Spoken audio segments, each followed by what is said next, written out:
All right, it's that time of year. Me to talk about my Huskers. I'm not going to lie to you guys. Last time I got on and talked about the Nebraska Cornhuskers, it was after that loss a couple weeks ago to Michigan, which still upsets me. It really does, just the way we got pushed around on the lines of scrimmage there. So, with that being said, let's talk a little Michigan State. If you guys don't know, Michigan State's 3-1. Now, I know Nebraska's favored by 10 or 11 points here currently. Michigan State is in a rebuild. That's the bottom line. You guys remember a couple of years ago, Mel Tucker, their head coach, got fired. I'm not going to get into why, but they brought Jonathan Smith in over from Oregon State last year. Pretty much dismantled that whole roster. He did bring his quarterback over, Aiden Childs, who was a recruit at that time. I think he sat his, had his redshirt freshman year over there. Started last year for Michigan State and didn't play bad. Now, he doesn't get near the hype like Dylan Raiola or DJ Lagway or some of these guys do, but he's actually a pretty good quarterback. I like him. I thought he played well in the Big Ten last year. He had his ups and his downs, just like any freshman quarterback, but he can run a little bit too. That's the other thing. Like, one thing I like about the kid, he can take off with his feet, which Nebraska has historically struggled against quarterbacks that can run. He's far more athletic than Dylan Raiola is, and that's another thing. I don't want to hear another word about Dylan Raiola being athletic, because he's not. Which is okay. You don't have to be athletic to be a quarterback. But everybody tried to tell me this offseason he lost all this weight and he's super quick now. And no, he's not. He looks like a fish out of water anytime he's got to run.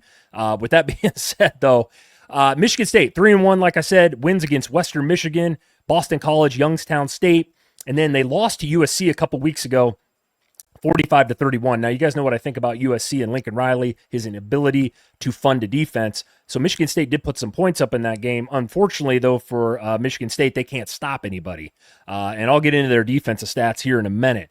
They are coming off a bye week as well, just like the Huskers are. So they've had some time to sit here and sit and think about how to approach this game, just like Nebraska. So defensively here, or actually better yet, let's talk about Michigan State's offense here. And here's the thing, and I'm gonna flip it over right to Nebraska's defense. Michigan State's offense is nothing crazy. The stats aren't going to blow you away. They're 80th in total offense, 72nd in rushing offense, 76th in passing offense, and then they're 107th in sacks allowed. Look, Childs can move, like I said, in the pocket. He's not a bad passer. I think his completion percentage is just right around 70%. He's got 9 touchdown passes, 1 INT, so he doesn't turn the ball over, which is great if you're Michigan State. Mekhi Frazier, pretty good back. He's their bell cow, 57 carries, 267 yards.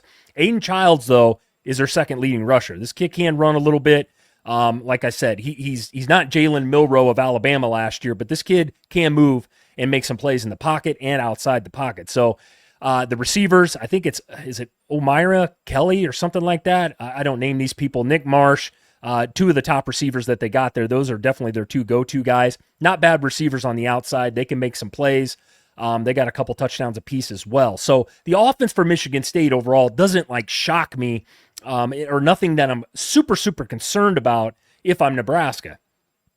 Now, this is where I really get into some of these Husker fans that I see on the internet sometimes that frustrate me, is this. Nebraska's defense. A lot of people are trying to tell me that they're elite because they're 14th in the country in total defense. Okay, you played 2 cupcakes and 2 can of peas in Houston Christian and Akron. Akron might be the worst Division I team I've seen in a long time. No offense to Akron. Nebraska had to play them. They destroyed them, whatever. And then you go play Houston Christian, who's not even in D1, and beat them 81-3, whatever. Means nothing to me. Nothing. So you did pad your stats a little bit there.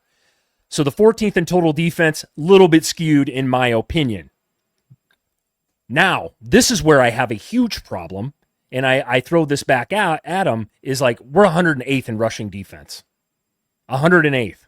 Cincinnati ran all over us. Michigan ran all over us, but then they try to tell me this. Well, Chris, we're number 1 in passing defense. Well, you know why? Because they don't have to throw the ball. It's easier to run the football against the Huskers because they can't stop a nosebleed.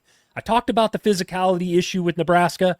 This better get addressed. I got some serious concerns going into this game because it is a Big Ten opponent. Yes, they may not shock you in Michigan State. They're not Ohio State. They're not Penn State. They're not Oregon. Hell, they're not Indiana or Illinois. I get it, but when you're this bad stopping the run, that's a problem. And unfortunately, this stat, 108th in the country, in rushing defense factors in Houston Christian. They ran the ball a little bit. Akron ran the ball a little bit against us. So I'm a little concerned there. Passing D, I think the passing D is actually decent. That was our strength of our defense coming back this season. Are they number one in the country? Probably not, because here's the other problem I have. We're 101st in sacks. We're not generating any pass rush. You got to be able to get to the quarterback if you can't cover. Flip side, if you can't get to if you can cover really well, okay, fine. If you don't get to the quarterback, fine.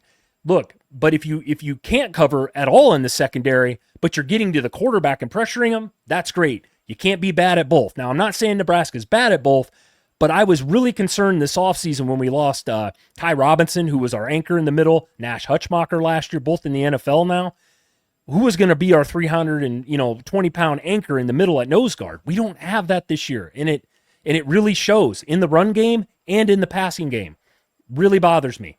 I know you guys know this as Husker fans, so I'm not going to try to get too upset about it, but it was something that to me was just a glaring thing we needed to fix. It was glaring week 1 against Cincinnati when Sorsby, by the way, a running quarterback, ran for like 100 yards in the second half against us.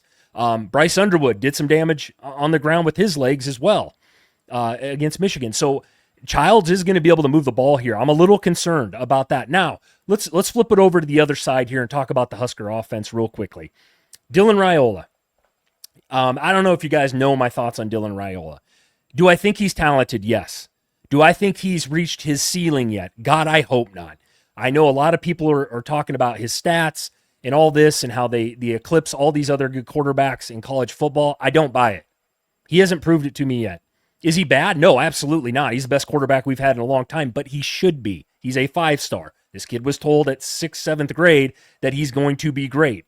Okay, well then I'm one of these people, put your money where your mouth is. Now you got to prove it to me. Did he play bad last week 2 weeks ago against Michigan? No, I don't think he played great either. The numbers look good, yes. And is it all his fault here why the offense is struggling at times? No, not at all. My biggest thing with Dylan Raiola is, if you want to, in my book, and I'm just a dummy on the internet here, look, if you have to, in my book, to be great, you got to do what Ty Simpson did for Alabama against Georgia. Or do what some of these quarterbacks, Dante Moore, did against Penn State.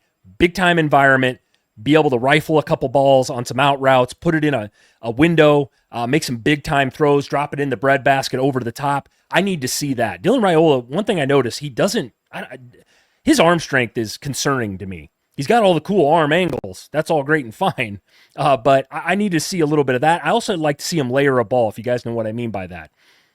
Maybe he's got it in the bag. I don't know. But just something I've noticed about him in his 16th or 17th start now. So we'll see. What I was getting to here is Nebraska's offensive line, which in my opinion, and I'm going to say this, has been absolutely pathetic. Nebraska should have a strong O-line. Some of these guys are back from last year, and they were pretty piss poor last year. And here's the sad thing. They're not good at anything. They're not good at pass blocking. Michigan had 7 sacks. Now, I know you want to say Michigan has an elite level defense. Their defense is good. I don't know if it's great. But they got a couple great players on that defense, absolutely. But we can't run the ball either. And get this, here's the stats for Nebraska's offense this year, guys. 13th in total offense. Okay, fine. You beat up some can of corns in Houston Christian and Akron, so we'll say top 25 then. Fine. 86 in rushing offense. This one kills me. Partially because I'm an old school homer and watched the days of the option where we just led the country or second in the country behind Oklahoma, and we always were just this great powerhouse rushing team. I get things change and I understand all that. College football has changed. I get all that. But we're 86 in the country. Last year we were in the hundreds. The rushing game has got to get better, man. And I like Emmett Johnson.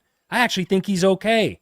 But the fact that there's no holes to run through, therefore you got to abandon the run after first down because you're looking at a 2nd and 9, and then we got to throw it 45, 50 times a game. And I said this, if Nebraska wants to get to where they want to get to, which is 9-3, 10-2, hell, 8-4, whatever, especially with this easy schedule this year, you can't become one-dimensional. It doesn't work. I know it sounds super square, but it doesn't work, guys. It doesn't work. We got to get better up front, have to going forward. This is now Big Ten play, obviously.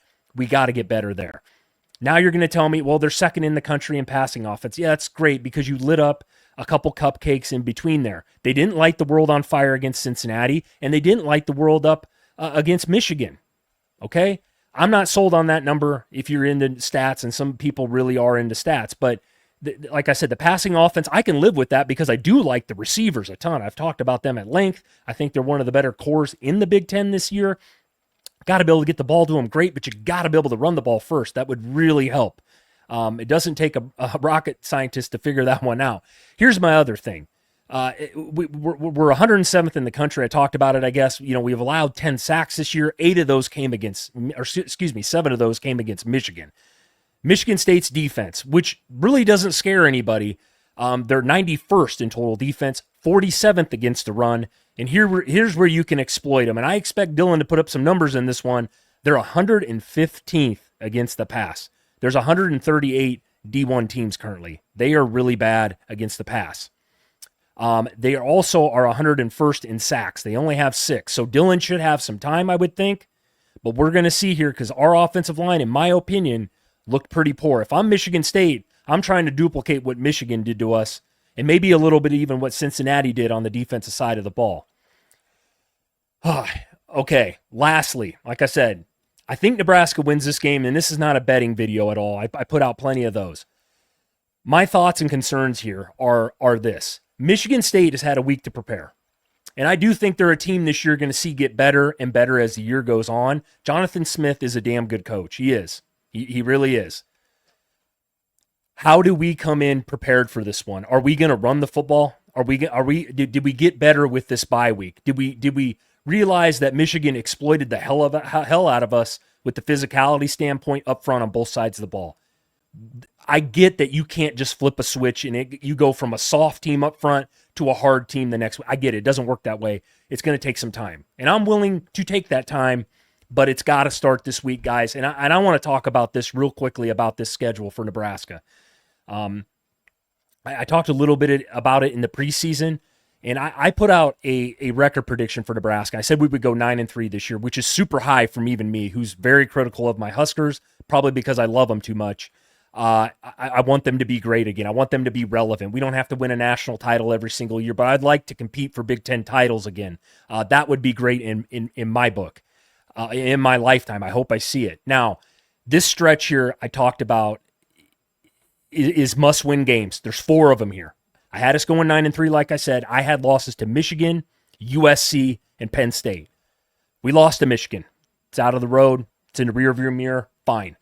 But these next 4 games, Nebraska will be favored, and they better win them. And I want to look at these on the schedule and go, yep, without a doubt, Nebraska wins. That's what we need to get back to. We got to get to that level where we're beating Michigan State. We're beating Maryland. We're going on the road at Minnesota and finally beating them. For some reason, they have beaten us the last 4 or 5 times for whatever reason. Never thought I'd see the day where Minnesota football was better than Nebraska football. That's crazy to me. Northwestern, another team who's plays us tough. I get it, and they're not an easy team to beat, but we should be able to beat these teams. And look at these on the schedule as fans and go, yep, that's a win, that's a win, that's a win. Okay, we played Michigan, toss-up game. Penn State, maybe not. You guys see my point here? That's what I want to see out of the Huskers, dude. They got to come in this 4-game stretch and get better. One thing about Rule I've noticed, and I hate to say this, not only has he been terrible against ranked opponents, and Nebraska has been that way in general for a long time now, for the past 10 years, they got to get better throughout the season. From week 1 to week 9, 10, did they get better? I haven't seen that necessarily from Matt Rule. Sometimes we come out super hot, like last year against Colorado, played really well. And then you played Ohio State on the road, which was, in my opinion, the best game Nebraska played last year. Now, I'm not trying to dwell on last year, but they played the champions super tough. But then you turned around and laid an egg against Illinois, Illinois was before that. You laid an egg against USC. You laid an egg against a terrible UCLA team at home. We got beat. And then you drop a game at Iowa, of all places, where they had 3 first downs and 1. I'm getting fired up over here, guys. I apologize. You can tell I really love my Huskers. Like I said, sometimes I'm probably too honest, maybe too blunt about it, but it's upsetting because I want to see them be great, and I want to see them start winning games they should win against teams that I know we have more talent on the field. We got the better coach, all of that. I want to see it, guys. I want to see it. With that being said, I'm not going to try to take up too much more time here. Like I said, I think Nebraska wins this game, but I'm a little concerned. I'm a little concerned going into this one because of what I saw a couple weeks ago in the physicality standpoint on both sides of the ball up front. That's where I'm at, and I want to get back to running the football effectively. It doesn't have to be top 15 in the country, but man, we can't be 86, 92nd in rushing. It's not gonna happen. We're not gonna get to where we want to get to this year, guys. I don't want to lose this game to Michigan State. I sure as hell don't want to drop one to Minnesota or USC or Iowa again. I don't. I want to win these games, and I think Nebraska can do that, but we got to start getting better. This is where the season starts, in my opinion, for the Huskers. So with that being said, guys, if you enjoyed this content, please give me a thumbs up. If you really liked it, get subscribed, man. I truly appreciate it. I'm a small channel trying to grow. I appreciate all the love and support, and go Huskers.